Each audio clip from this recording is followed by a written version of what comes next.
Shalom, shalom. Call Loyam Laya Hawa, Bahasham, Yahweh Shai, Bahasham Rakakwadash. Double honors the apostles, elders at Great Millstone. Salutations to you, Akim, pushing the work in truth and in sincerity. Or should I say, salutations to the Bakarium, the elect, the nation of Israel. All right. So the name of this lesson is Blameless Before the Return of the Great One. All right. I was just sitting here figuring out, what to talk about. What's a good topic? And this one came up through the spirit. You know, so I'm gonna try to keep it short and clean and concise as possible. You know, um, so just a few things. You know, Esau, the times that we live in, is trying to accuse us to the Father by searching out iniquities.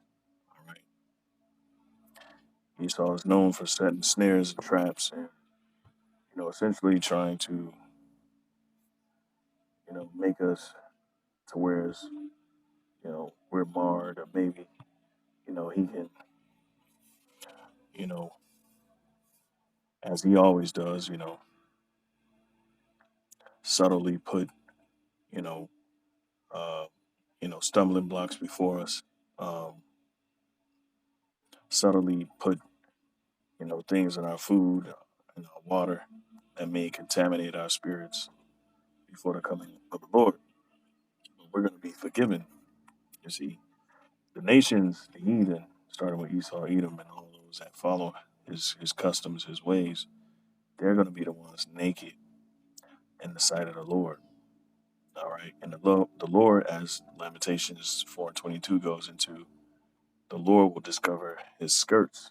In fact, since I mentioned that one, let's get it. This is Lamentations 4:21. Rejoice and be glad, O daughter of Edom, that dwellest in the land of Uz. The cup also shall pass through unto thee. Thou shalt be drunken and shalt make thyself naked. Okay, okay. And so, what's going to happen to Esau, Edom, is that the secrets, their dealings are going to be uncovered, and that's going to leave them naked in the sight of the Lord. All right, because your works is somewhat of a covering. All right, whether you do evil or you do good, you do evil works, you become naked in a sense, and if you do good works, you become clothed. All right, well, Esau's not accustomed to doing anything good. We know that through dealing with his history, looking at his history. Okay, so verse 22, it says, "The punishment of thy iniquity is accomplished, O daughter of Zion. He will no more carry thee away into captivity." All right. He will visit thine iniquity, O daughter of Edom. He will discover thy sins. All right. And so the Lord is discovering the sins of our enemies. The main enemies, all right, our primary enemies, which is Esau. And all the heathen nations, they fall up under Esau. Okay. So at the return of the great one, the Lord Yahweh Shai, Esau, starting with Esau and all the heathen nations, they're gonna be naked, and the Lord is gonna consider, he's gonna recall the evils that these nations have done. The only ones that's gonna be blameless is the elect, the Bacharium, all right, the elect of Israel. Bachar Shal Yasha Allah, all right, because the Lord is gonna forgive us. Okay. And that's solely why. All right. So Esau will be completely naked, all right, and exposed for all the treachery that he's done.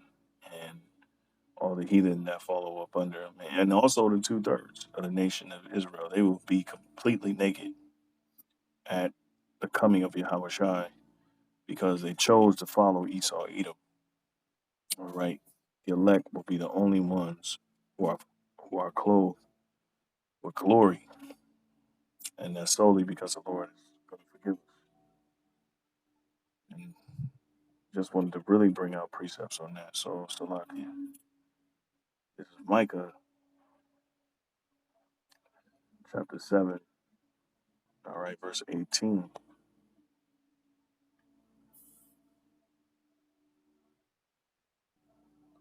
It says, Salakia, I'm going to start up a few verses. Micah 7 and 16, it said, the nations shall see and be confounded at all their might. They shall lay their hand upon their mouth. Their ears shall be deaf. Okay. What another precept that comes to mind is Wisdom of Solomon 5 and 1. You know, and that simply says they're going to stand in amazement.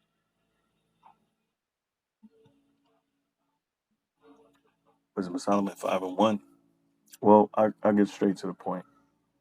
Wisdom of Solomon 5 and 2. When they see it, they shall be troubled with terrible fear and shall be amazed at the strangeness of his salvation, so far beyond all that they look for. You see, Esau right now is counting on us to be naked as he is, you know, and they essentially accusing us to the Father by searching out this iniquity, searching out iniquity so they can set snares and stumbling blocks. Okay. So when they see it, they shall be troubled with terrible fear and shall be amazed at the strangeness of his salvation, so far beyond all that they look for. And they repenting and groaning for anguish of spirit shall say within themselves, this was he whom we had sometimes in derision and a proverb of reproach. So we were a laughing stock, all right. And essentially we were not only a laughing stock, but also, let me see here, verse 3. They will regret. This is the GNT. It says, Wisdom of Solomon 3, 5 and 3. It says, then they will regret what they did, groaning in anguish. They will say to each other, this is the one we made fun of. We thought he was a joke. What fools we were. We thought he was crazy to live the way he did. And when he died, we didn't honor him. And now here he is, one of God's own children, with a place of his own among God's people. And this is what they're gonna say. All right. We fools are counted his life madness and his enemy without honor. How is he numbered among the children of the Most High, and his lot is among the saints? Right. So they're gonna be completely astonished. All right. And they're gonna be completely confounded. Okay.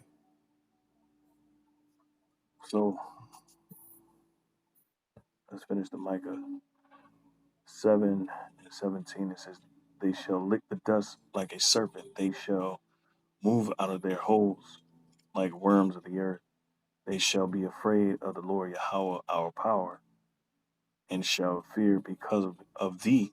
You see, NLT, it says, they will fear him greatly, trembling in terror at his presence. That's right. You see, you know? So, hey, Esau is essentially, he been caught with his hand in the cookie jar and tried to blame us, you know? And it's not going to end well for him. Verse 18, who is a God like unto thee? Here's the point, that pardoneth iniquity and passeth by the transgressions or transgression of the remnant of his heritage. That's Israel. He retaineth not his anger, right? It says overlooking the sins of his special people will not, he will not stay angry. All right. You retaineth not his anger forever because he delighteth in mercy. That's right. He will return. I mean, he will turn again. He will have compassion upon us. He will subdue our enemies. Oh, excuse me. He will subdue our iniquities. You see? Blameless. Blameless before the return of the great one. It says, and thou wilt cast all their sins into the depths of the sea. Now, this it says it in the scriptures on more than one occasion. So this is a very sure thing. All right. 2 Corinthians 5 and 10, and it reads, it says, for we must all appear before the judgment seat of Hamashiach, that everyone may receive the things done in his body according to that he hath done, whether it be good or bad. NLT says, for we must all stand before Hamashiach, the chosen one, to be judged. We will each receive whatever we deserve for the good or evil we have done in this earthly body. How much more our enemies? If he's talking dealing with the saints, how much more our enemies, right? Okay. Here, this is Psalms. I don't know brothers know this one. Psalms 32 and 2. All right. Psalms 32, it says 32 and 2, it says, blessed is the man unto whom the Lord Yahweh imputed not iniquity, and in whose spirit there is no guile. Right? Verse 2 in the NLT says, yes, what joy for those whose record the Lord has cleared of guilt, whose lives are lived in complete honesty. See that? And that's gonna be the remnant, that's gonna be the elect. They're gonna be the ones, Lord willing, we are that number, that live in complete honesty, you know. The meek shall inherit the earth. All right. Check this one out. This is Jeremiah 33 and 8. It says, and I will cleanse them from all their iniquity, whereby they have sinned against me. All right. I can't. Let me see. Behold, I will bring it health and cure. Woo. Look at this. Jeremiah 33 and 6. It says, behold, I will bring it health and cure. It says, and I will cure them, and it will reveal unto them the abundance of peace and truth. And I will cause the captivity of Judah and the captivity of Israel to return, and will build them as at the first. And I will cleanse them from all their iniquity, whereby they have sinned against me, and I will pardon all their iniquities, whereby they have sinned, and whereby they have transgressed against me. And it shall be to me a name of joy and a praise and honor, and an honor before all the nations of the earth. See, it will be honored. It's going to be a praise and a joy before all the nations of the earth, which shall hear all the good that I do unto them. See, that's why they're going to be astonished, according to Wisdom of Solomon 5. And they shall fear and tremble for all the goodness and for all the prosperity that I uh, procure unto it. That's beautiful. I said 10 real quick. I just thought of this one. Um, at 21, I get straight to it. Well, 10 and 21. It says, the remnant shall return, even the remnant of Jacob, unto the mighty God. For though thy people Israel be as the sand of the sea, yet a remnant of them shall return, the consumption decreed. shall overflow with righteousness. All right. Okay. That's right. For the Lord God of hosts shall make a consumption, even determined, in the midst of all the land. All right. NLT says, yes, the Lord Yahweh um, of heaven's armies has already decided to destroy the entire land. I think that's probably going on because this is it's talking about Israel returning. It says only a remnant of them will return. The Lord has rightly decided to destroy his people. Now, only a remnant has returned, and it says basically the decree that was set is righteous. Okay, which is essentially returning his people, but it's the NLT. So Isaiah 4:4. Here, my bad. Isaiah 4:4, it says, when the Lord shall have washed away the filth of the daughters of Zion, and shall have purged the blood of Jerusalem from the midst thereof, by the spirit of judgment and by the spirit of burning. Yep. Okay. And that's, you can equate that to the affliction. All right. That's part of the cleansing process as well. Is your affliction. All right. And the Lord will create upon every dwelling place of Mount Zion and upon her assemblies a cloud and smoke by day, and the shining of a flaming fire by night. All right.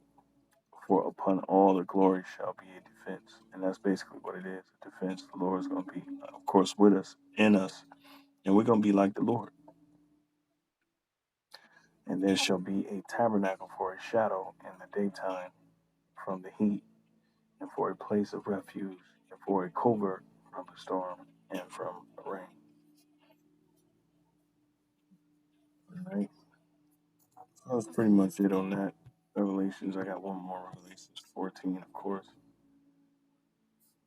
Revelations 14, the Lamb and the 144,000 on Mount Zion, because this is all about the elect.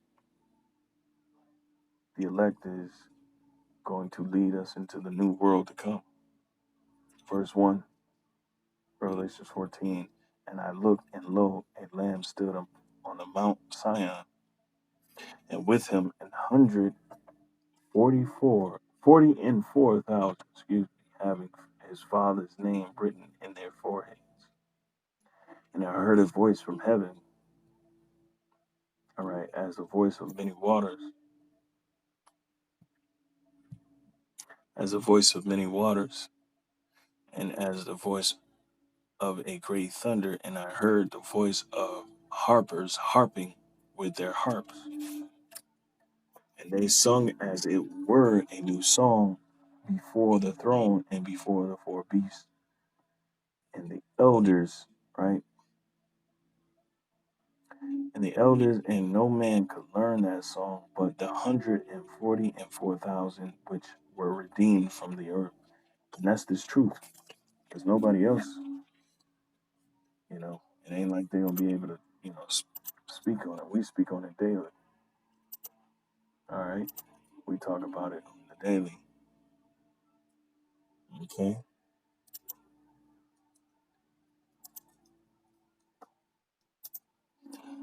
Check this out, verse 5.